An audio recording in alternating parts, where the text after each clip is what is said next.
बात भगवान राम के जन्म से पहले की है, जब भील आदिवासी कबीले के मुखिया अज के घर बेटी पैदा हुई थी।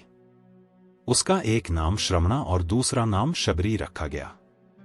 शबरी की मां इंदुमती उसे खूब प्यार करती थी।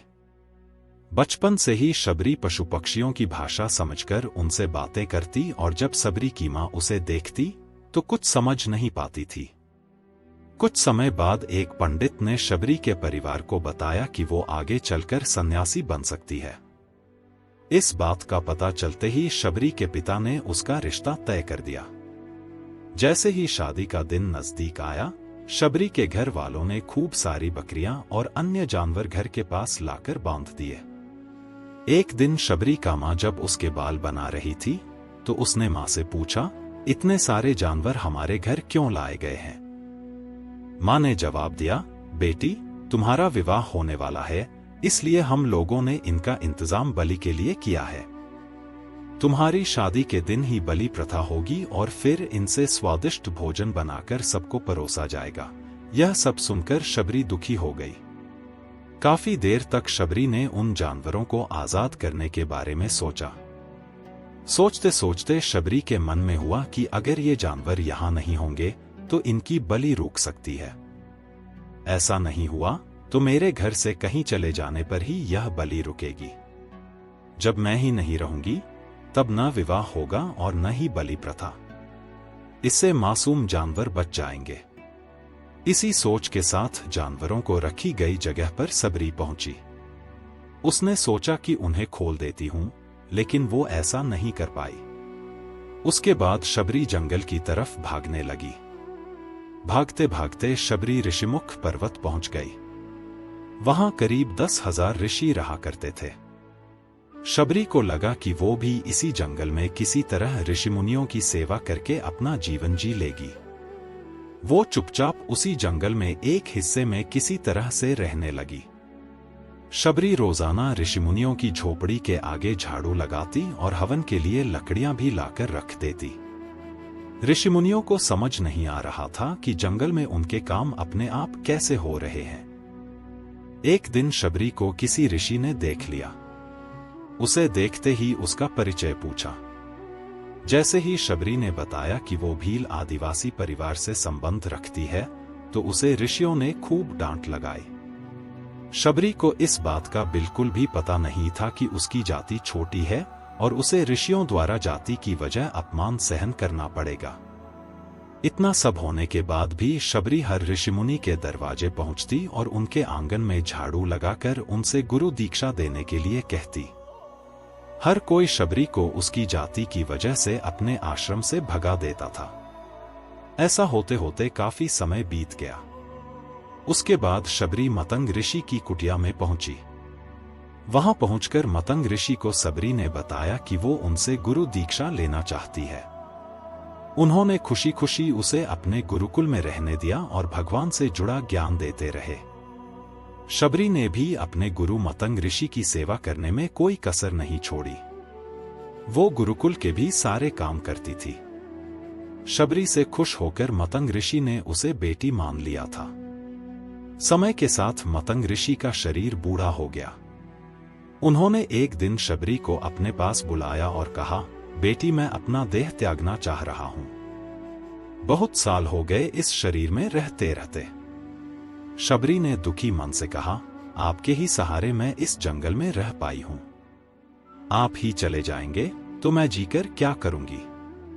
आप अपने संग मुझे भी ले जाइए, मैं भी देह त्याग दूंगी। मतंग ऋषि ने जवाब दिया, बेटी, तुम्हें चिंता करने की जरूरत नहीं है। राम तुम्हारी चिंता करेंगे और ध्यान भी रखेंगे। शबरी ने राम का नाम सुनने के बाद पूछा, वो कौन है और उन्हें मैं किस तरह से ढूंढूंगी? मंतग ऋषि ने बताया, राम कोई और नहीं भगवान है। वो तुम्हें सारे अच्छे कर्मों का फल देंगे। तुम्हें उन्हें ढूंढने की कोई जरूरत नहीं है। वो एक दिन खुद तुम्हें खोजते हुए इस कुटिया में आएंगे और तुम्हें उनके हाथों ही मोक्ष मिलेगा। तब तक तुम इसी आश्रम में रहो। इतना कहते ही मंतग ऋषि ने अपना शरीर त्याग दिया। शबरी के मन में मंतग ऋषि के जाने के बाद से एक ही बात थी कि भगवान राम स्वयं उससे मिलने आएंगे। वो रोज भगवान राम से मिलने के लिए बाग से अच्छे अच्छे फूल लाकर पूरा आश्रम सजाती और भगवान के लिए बेर तोड़कर लाती। भगवान के लिए बेर चुनते हुए शबरी उन्हें चख लेती थी ताकि भगवान वो सिर्फ मीठे बेर ही दे। रोजाना शबरी इसी तरह भगवान के दर्शन की आस में फूल और बेर इकट्ठा करती रहती थी। इसी तरह इंतजार में कई साल बीत गए। शबरी का शरीर एकदम वृद्ध हो गया। एक दिन आश्रम के पास के ही तालाब में शबरी पानी लेने के लिए गई। तभी पास के ही एक ऋषि ने उसे अछूत कहते हुए वहां से भागने के लिए कहा और एक पत्थर मार दिया। वो पत्थर जब शबरी को लगा तो उसे चोट लगी और खून बहने लगा। बहते हुए खून की एक बूंद उसी तालाब के पानी में गिर गई। तभी पूरा तालाब का पानी खून में बदल गया।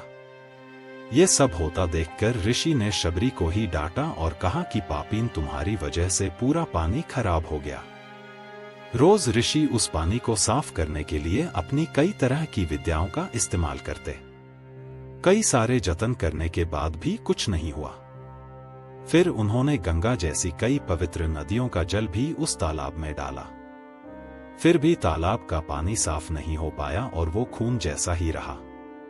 कई सालों तक तालाब के पानी को साफ करने की कोशिश के बाद भी कुछ काम नहीं आया तो ऋषि ने थककर सब कुछ छोड़ दिया।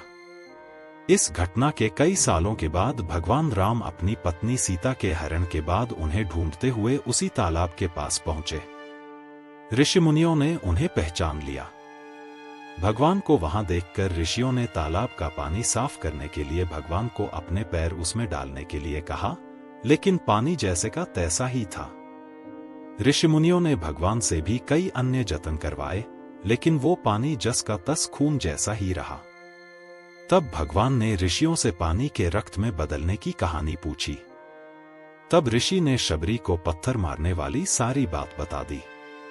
उसके बाद कहा कि वो महिला ही अपवित्र है, छोटी जात की है, इसलिए ये सब हुआ है। उसी वक्त भगवान राम ने कहा, ये सब आप लोगों के खराब वचनों से हुआ है। शबरी को इस तरह के शब्द बोलकर आप लोगों ने उसे नहीं बल्कि मेरे दिल को घायल किया है।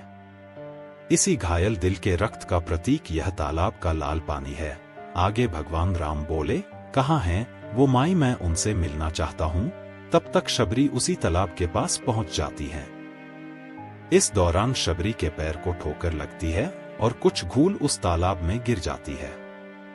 तभी सारा पानी साफ हो जाता है। भगवान सबसे कहते हैं कि देखिए, आप लोगों ने क्या कुछ नहीं किया, लेकिन पानी साफ नहीं हो पाया। अभी सिर्फ इनके पैर की थोड़ी सी धूल ने ही तालाब का पानी साफ कर दिया।